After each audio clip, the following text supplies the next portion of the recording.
Makanya sampai sedahsyat itu, Pak. Makanya sampai kemudian para salaf itu berkata, azina dainun wa qada'uhu fi ahlihi. Zina itu utang, Pak. Zina itu utang. Siapapun yang pernah berzina dengan seseorang, maka dia akan hutang. Anak-anaknya ada yang nanti dizinain sama orang. Makanya Imam Syafi'i rahimahullahu ta'ala, sampai kemudian beliau kalau sudah disebutkan dosa tentang zina, berubah wajahnya dan berkata, al-bala, al-bala, al-bala. Imam Syafi'i itu kalau sudah disebutkan kata zina, Pak, tidak ada kata yang disampaikan kecuali satu, bala, bala, dan bala. Sampai tikus yang ada di dalam rumah itu akan mendapatkan balaknya ketika penghuni rumah itu melakukan zina. Sampai tikus di dalam lubang itu. Saking kerasnya adab yang diperlakukan kepada orang yang berzina. Makanya tidak main-main zina itu.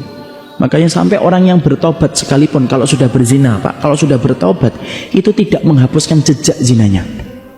Contoh, A nikah sama B, lahir C dari hasil zina. Bukan, A zina dengan B, lahir C. A dan B tobat, C itu masih merasakan akibatnya, Pak. Apa akibatnya? C itu tidak bisa bernasab kepada bapaknya. Tidak bisa C bin A, tidak bisa. Saling mewarisi, tidak bisa. Saling kemudian menikahkan nanti ketika C ini nanti menikah, tidak bisa, Pak. Kenapa? C ini nasabnya bukan kepada bapak, tapi nasabnya kepada tempat tidur, tempat tumpahnya air ketika berzina, walaupun dia sudah bertobat. Makanya saya ketika menerangkan tentang daurah masalah zina detail gitu, di salah satu kawasan di Jakarta ada yang keluar dari nangis, Pak, meluk saya dan berkata, saya sudah menduga ini pasti tentang zina ini. Nangis, beliau berkata, saya punya anak Ustadz Putri kelas 3 SMP dan saya dulu mendapatkan itu di luar pernikahan, Masya Allah. Tapi saya sudah bertobat sama istri saya, tampilannya sudah berubah, Pak. Orang mungkin nggak menduga. Bolehkah saya, Ustadz, nanti kalau putri saya menikah, saya nikahkan, Ustadz?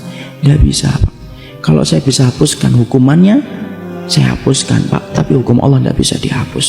Bapak harus sabar, dan itu merupakan bagian dari proses Bapak taubat. Nangis, apa yang bisa saya lakukan? Tidak bisa saya lakukan apa-apa. Disitulah tadi para ulama mengatakan apa? Dosanya zina tidak menghapuskan jejaknya. Saking beratnya itu. Makanya tidak ada aturan, Pak, detail yang mengatur hubungan laki-laki dan perempuan kecuali apa? Islam, Pak. Kenapa? Karena semangatnya Islam itu menutup rapat pintu perzinahan. Sampai kita dapatkan kan, Masya Allah, dalam Islam diatur laki-laki dan perempuan.